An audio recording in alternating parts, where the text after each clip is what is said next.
ۋەتەندىن كەلگەن ئۇچۇرلار. شەرقىي تۈركىستاننىڭ جەنۇبىدىكى bir yig'inda Xitoyning 3 bosqichlik plani tilga ilingan. 2021 yılı 3. ayının 9. günü Uyghur ئاخبارات mərkəziga kelgan uçurda bildirilishicha, Xitoy Sharqiy Turkistonda ijro qilayotgan Uyg'urlarni yo'qotish siyosati 3 bosqichga bo'lingan bo'lib, birinchi bosqichi 2014 yildan 2017 yilgacha bo'lgan dastlabki bostirish bosqichi ekan. İkinci basqıç 2017 yıldan hazırgacha bo'lgan lagerlarga qamash va yo'qotish bosqichi bo'lib, bu yildan boshlab 3-chi bosqich bo'lgan yig'ishtirish bosqichi ijro qilindi ekan. Bu bosqich janubdagi viloyatlarda qisman boshlangan bo'lib, lagerlarga kirmagan Uyg'urlarni o'z o'rinlaridan ko'chirib, maxsus sanoat rayoniga o'rinlashtirib ish qiladi ekan. Bu yerda pul o'rniga bilet ishlatiladi ekan. Kishilar sirt bilan aloqa qila olmaydi ekan.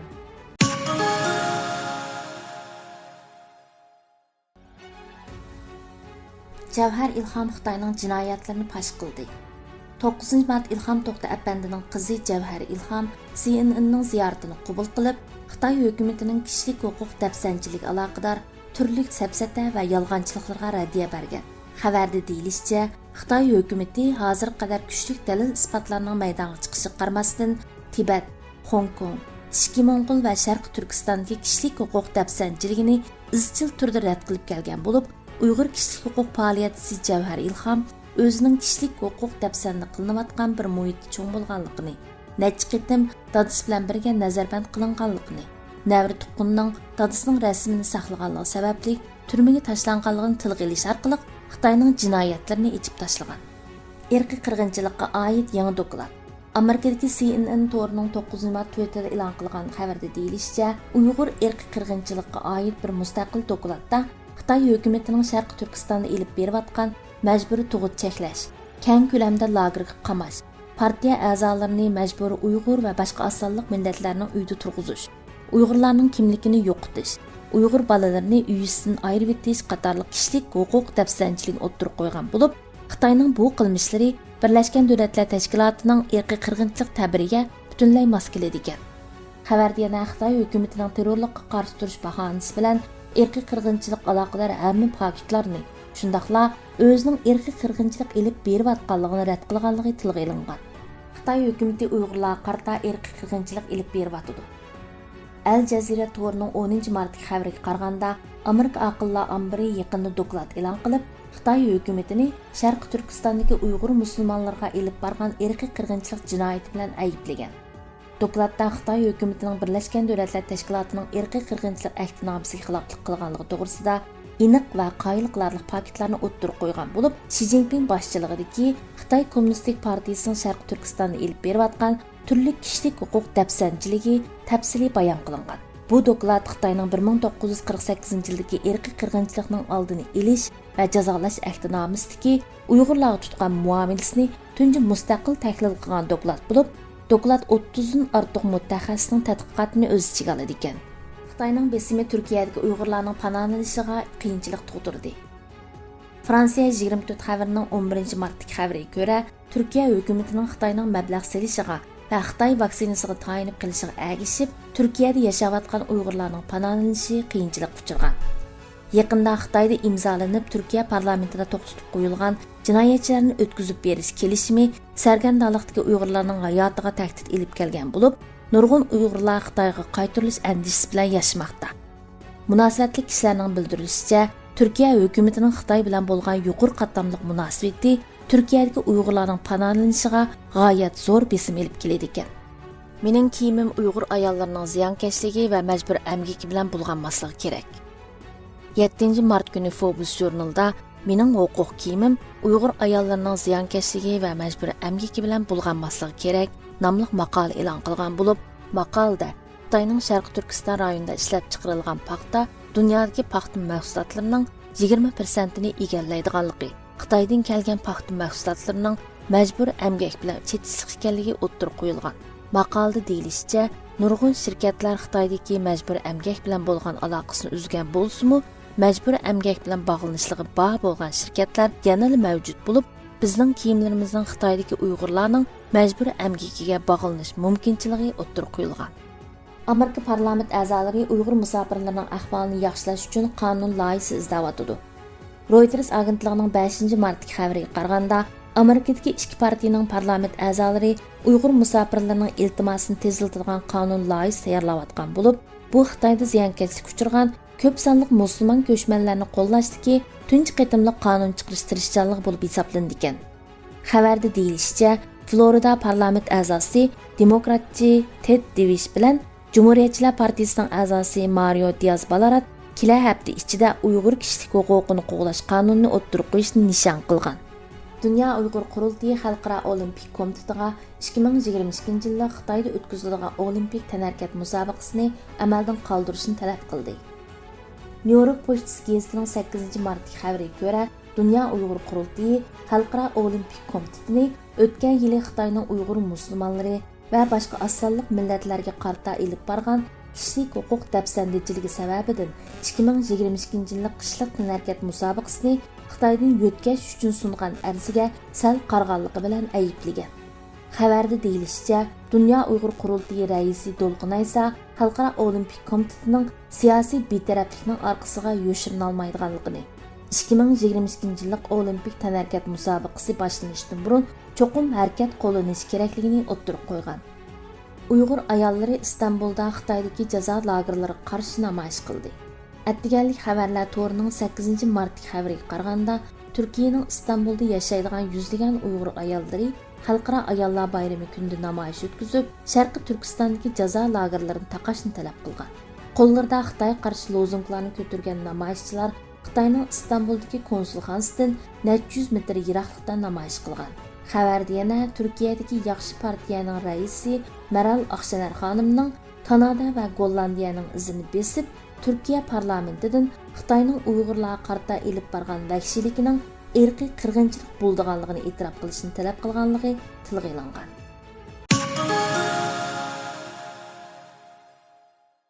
Xitoy fashizmining ijrochisi Chen Chuango Hitler irqiy qirg'inchilik qilishda uzun mezgil e'tiborlab ishlatgan qonxo'r himlarga o'xshashla Jallod Chen Chuangomo Xi Jinpingning Uyg'urlarga qaratgan irqiy qirg'inchilik planini boshdan oxir izchil o'zi ijro qilmoqda. Tug'ilgan yurt va xizmat tarixidan qaraganda Chen uzun mezgil Xitoyning Henan o'lkasida xizmat qilgan. U atalmış Uyg'ur avtonom rayoni qurilib bir oydan keyin Henanning Pingyu degan yerida tug'ilgan. U bitirgan kasb dal boshqurish ilmi va qurilish kasbi bo'lib, qurilish kasbida kasbiy aspirantlik unvoni, boshqurishda doktorlik unvoni olgan. Demak, bu ikki xil kasbiy bilim keyinchi uni Xitoylar ichidagi ikkinchi Zhou, Zozongtang, Shingsai va Wang Zhongga aylantirgan. Hozirgi Xitoy rahbari qonxo'r Xi Jinpingmo uning yuqorqi ikki xil kasbiy bilimidan voyaga yetgudak foydalangan. Xitoy Kompartiyasi va hukumati 2014-yildan ilgari Sharq Turkistonning janubidagi bir qism joylarda irqiy dafsandichilik va irqiy qirg'inchilikqa doir bir yurish tajribalariga ega bo'lgandan keyin 2014-yildan boshlab yezlar orqali shaharni qurshashdan iborat koni strategik taktikasini qo'llanib, butun Sharq Turkistonda Uyg'ur millatiga qarta ig'ir holda irqiy dafsandichilik siyosatini ijro qilishga boshladi. Diktator Xi Jinpingning 2014-yil 5-oyda Uyg'ur rayonida ilib borgan ziyaratidan keyin Xitoy Kompartiyasi Mərkىzi komiteti va Mərkىzi hukumati Şinjandagi yerlik millatlar bo'libmi Uyg'ur millatini millat sifatida yo'qotish qaroriga keldi. Chen Chuango yo'lga qo'ygan bostirish siyosati 2014-yil o'tkazilgan Şinjan xizmat yig'inida Xi Jinping tarafidan qaror qilingan.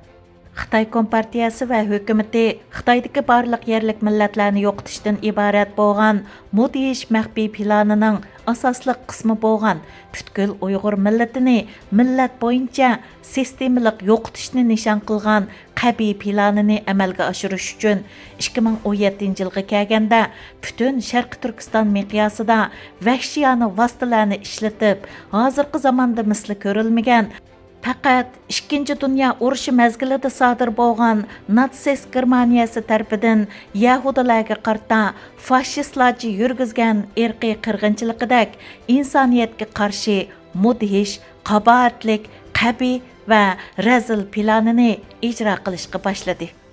2009-yildagi Ürümçi qatliamidan keyin 2010-yil 1-oyda ochilgan Xitoyning 5-qitimliq Tibet xizmati suhbat yig'ini ommaviy dokladida millatlar aralashish, qo'shilish, sing'ishish, davlatning birligi va jamiyatning muqimligiga foydali ekanligi milliy xizmat unumini o'lchaydigan muhim o'lcham qilindi.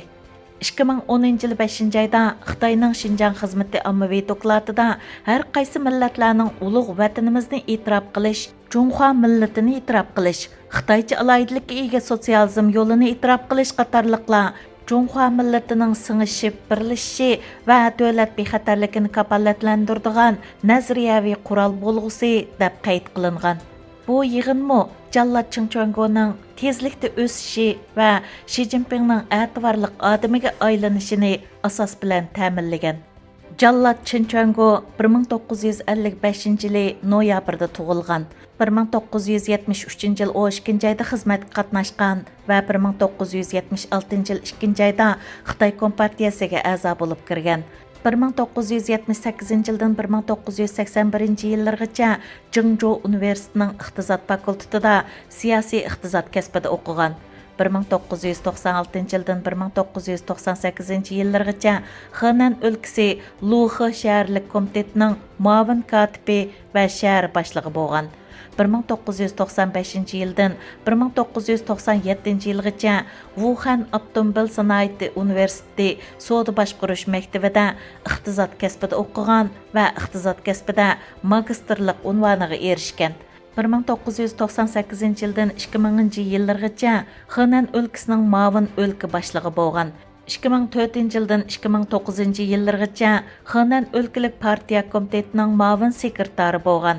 Bu arada 1999-yildan 2004-yillargacha Wuhan Sanoat universiteti boshqarish instituti boshqarish ilmi va qurilish kasbida aspirantlikda o'qigan va boshqarish fanlari bo'yicha doktorlik unvoniga erishgan.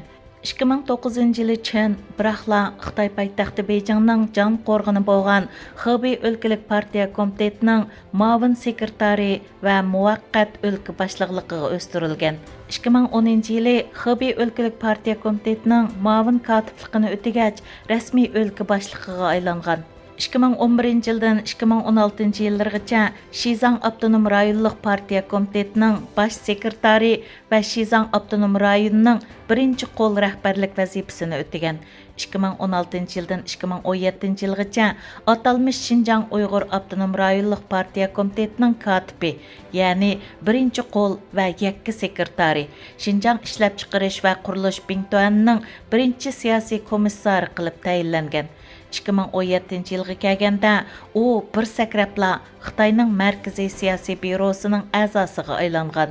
Yuqorqi ma'lumotlarga qarab baqadigan bo'lsak, Jallat Chingchuango toki 2009-yilgacha Henan o'lkasida vazifa o'tagan. Yana kelib, shu chog'dagi mansubimi aran muavin o'lka boshlig'i bo'lgan.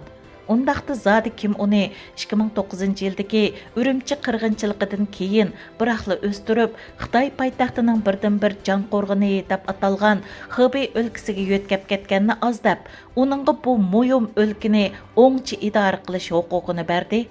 Yana qaysi kuch uning iqtidorini bayqab, 2011-yili Tibetga Uyg'ur qirg'inchiligi uchun oldin praktika qildirishga avatdi. Yana qaysi ko'rinmas kuchlar uni 2016-yil 26 avgust vatanimizga yo'tkab keldi va 2017-yili umumyuzlik boshlangan Uyg'ur irqiy qirg'inchiligi jinoyatlarini sodir qilishga madad va ko'rsatma berib turdi. Biz Chingchuangoni yaxshi tushunmoqchi bo'lsak, oldi bilan Shi Jinpingni obdan toniy olishimiz kerak. Чэнчуэнго Ши Цзиньпин үшін пәкәтлі бір васта вә құрал. Ши Цзиньпиннің ұйғырларны yo'qotish планы оның Xitoy түші, яғни Xitoyның dunyoga hukmron bo'lish planining bir qismi bo'lib, hargizmi tasodifiy o'tirg'i chiqqan emas. Xitoyning uyg'urlarni yo'qotish plani amalga oshsa, Xitoyning Amerikani yengib, dunyo xo'jasi bo'lish orzusi amalga oshadi. Chэнchуэнго Ши Цзиньпин uchun sodiq bir malay xolos. Amerika hökuməti 2020 yıl 9 iyul günü atalmış Uyğur Avtonom Rayonluq Partikomining sekretari Chэнchуэнго, Uyğur Avtonom Rayonluq Siyasi Qanun Komitetining sobiq sekretari Ju Haylun, Uyğur Avtonom Rayonluq Jamoat Xavfsizligi nazoratining naziri Wang Mingshan, Uyğur Avtonom Rayonluq Jamoat Xavfsizligi nazoratining partikom sekretari Hu Liujun qatorliq 4 nafar yuqori darajali Xitoy amaldorini Şərq Türkistandakı zulmda rolu bar deb bekitib, yer shari magnitiski qanuni orqali jazo tadbiri e'lon qilgan edi. Aradan 6 oy o'tgandan keyin oldingi navbatlik Amerika hukumatining tashqi ishlar ministri Mike Pompeo apandi eng oxirgi xizmat kunida, ya'ni 2021 yil 19 yanvarda rasmiy bayonot e'lon qilib, Chэнchуэнго 2017 yıldan buyan vatanimizda sodir qilayotgan insoniyatga qarshi jinoyatni irqiy qirg'inchilik deb bekitdi. Ши Цзиньпин va uning sodiq g'olchisi Chэнchуэнgoning jinoyatini inkor qilish va Uyg'ur xalqini qoralash urinishlari biraqli bitchit bo'ldi. Bularning oqibati muqarrarki urush jinoyati va irqiy qirg'inchilik bilan jazoga tortilganlarninkidan farqli bo'lmaydi. Xitoydan qochgan Uyg'urlar Pokistonda besim ostida. Kichik do'stlar, navbatda men sizlarga mushu joy to'g'riliq so'zlab beraman. Bu Hetgoh masjidi. Bu Uyg'urlarning tarixiy masjididir. Bu tarixiy qurilishni bizning ota-bobolarimiz bino qilgan. Mana bu bizning do'ppimiz. Hammanglar buni bilasizlar. Do'ppi bizning madaniyatimizning namoyandasidan biri. Madaniyat degan bizning kimligimiz. Til inson uchun niyatdir. Biz tilimiz sababli o'z mavjudligimizni saqlab qola olamiz. Hammanglarning ajdodi Uyg'ur. Ota-bobonglarning tilini unutib ketishinglarga yo'l yo'q. Shunga tilinglarni saqlab qolish uchun tirishinglar. Men Uyg'ur ona til maktabini 2009 yili qurdim. U chaqda o'qitishni 15 o'qituvchi bilan boshlagan edim. 8-9 yilda Uyg'urlarning soni 100 ga yetdi. Biz bolalarga Uyg'ur tili o'rgatdik. Ularni yaxshi tarbiyaladik. Ona tili va madaniyati bo'lmasa, mavjudlikmi bo'lmaydi. Biz Uyg'urlar mavjudlik krizisiga duch keldik. Biz mavjudligimizni saqlab qolmoqchi. Muhammad Umarning maktabi dastlabki ko'p diqqat qo'zg'amagan bo'lsa-mu, yaqinqi yillarda Muhammad Umar va Pokistonda yashayotgan boshqa Uyg'urlar Xitoy hukumati tomonidan terrorchi deb tuhmatlangan. Hech ishni xato qilganim yo'q. Men insoniyat uchun xizmat qildim. Namorat va yordamga muhtoj insonlarga izchil ravishda yordam qilib keldim. Men terrorchi emas, ammo meni Xitoy terrorchi deb ataydi. Xitoyning ko'nglida qo'rqinish bor. Shunga bizga zulm qiladi. Xitoy German natsistlardan razil. Xitoy 2 yoshlik bolalarni ota-onasidan ayirib etdi. Uyg'urlarni qabihlarcha o'ltirdi. Mana bu konsuldan bizga oid uchurlarni yig'ish uchun tarqatgan hujjat. Bu narsalar o'q va bombalardan xatarlik. Chunki Xitoy konsuldagilar Pokistonda zodi qanchalik Uyg'ur bor, buni tizimlab, bu orqali bizni osonlik ko'zdan yo'qota oladi. Biz kelgusida Pokistonning Xitoyning mustamlikasiga aylanib qolishidan ansiraymiz. Xitoy-Pokiston iqtisodiy koridorini bir qo'lliq egallab, bu yo'l mening deb muthamlik qilish natijasida Pokistonni kontrol qilib olishidan ansiraymiz. Xitoy dunyoviy kuch bo'lish uchun tirkashmoqda. Shu vajidan Xitoy biz Uyg'urlarni kelgusidagi buyuk planlarga putli qashang bo'ldi deb qarab, bizni yo'qotib etish qasdida bo'layotdi. Xitoy bu shumniyatini bizni o'ldirish orqali yoki avlodlarimizni hech nimaga kerak emaydigan insonlarga aylantirish orqali vujudga chiqarmoqchi. Xitoy mushu nishonga borgancha yiqilib kelyotdi. Xitoy farzandlarimizga Uyg'ur tili va Uyg'ur madaniyatini o'rgatayotganligimizni xabar topgandan keyin Pokiston doiralari orqali bizga tahdid silishga boshladi. Men hech qanday ishni xato qilganim yo'q. Men hech qanday ishni xato qilganim yo'q deb o'ylab, tahdidlarga pisand qilmadim. Әпсуski bir neçə qitim qamoqqa ilindim. Pokiston doiralari meni qattiq urdi. Badanimda tayoqdan qolgan yaralar bor. Ularni hozirmi ko'ralaysiz? Ular meni kaltak bilan urdi. Qilayotgan ishingni to'xtat. Xitoy Pokiston do'stligiga buzg'unchilik qilma deyishdi. Men hech bir ishni xato qilganim yo'q. Men faqat farzandlarimizni tarbiyalayapman dedim. Ular undaq ish yo'q. Xitoy sendan mamnun emas deyishdi. Men ko'p bardoshlik berdim. Dadamning deb berishicha, bir qitim saqchilar meni izlab kelibdi. Uyda dadam bor ekan. Ular meni so'rabdikan, dadam uyda yo'q debdi. Ular dadamni sirtqa olib chiqib, bosma deb yerga yiqitib, dadamning tizini yaralandiribdi. Umarning deyishicha, uning dadasi shu qitimliq voqeaning ruhiy zarbisidan asli kelanmay, bir necha oydan keyin o'lib ketgan. Yuqorqilar Pokistonda yashayotgan Uyg'ur aktivist Muhammad Umarxonning bayonidir. Men Pokistondagi ko'plagan Uyg'urlarning masalasini hal qilib berdim. Inshaalloh kelgusida shunday qilishga tirishaman. Biz o'zimizga yordam qilmasak, kim bizga yordam qiladi? Muhammad Umarxonning oilasi 1950-yillarda Sharq Turkistonni ishg'ol qilib olgan Xitoydan qochib Pokistonga kelib olgan. Muhammad Umar yaqinqi yillarda Pokiston doiralari tarafidan bag'anchi taqibga ilinishni boshlagan. Oqibat maktabi taqilib, uyda tura olmay, Pokistonni tark etishga majbur bo'lmoqda. Pokiston Xitoyning g'arb kengayishidagi oshqushliq rol o'ynayotgan davlat. Xitoyning Xitoy-Pokiston iqtisodiy koridori uchun $70 milliard iqtisod ajratgan bo'lib, bu mazkur chiroyliqning ostida o'z ishg'oliyati ostidagi Sharq Turkiston bilan Hind okeanining qirg'og'idagi Gvadar portini tutashtiradigan yo'l yasab, bu orqali bir tarafdan Amerika va uning ittifoqdoshlarining o'zini sharq tarafdan qismoqqa elishidan qutulish uchun, yana bir tarafdan o'zining dunyoni kontrol qilish xohishini amalga oshirishga tirgashmoqda. Pokiston siyosatchilarini o'zidan boshqasi qarayanmag'idek darajada indak keltirib olgan Xitoy Pokistondagi ta'sir kuchini kun sari oshirish bilan bir vaqtda Gvadar porti orqali O'rta Sharq davlatlarining neftini Pokiston ziminidan Sharq Turkistonga, ondan o'zining ichki o'lkalariga to'shiydi. Xitoy mayli Pokistondagi, mayli dunyoning boshqa joylaridagi namorat davlatlarda o'z ta'sirini jiddiy ravishda kengaytgan bo'lib, bu xil davlatlardagi Uyg'urlarning bexatarligi bag'anchi xavfga duch kelmoqda. Xitoyning dunyodagi ta'sir kuchi oshgan sari dunyoning bexatarligi shuncha tahdid kuchirmoqda.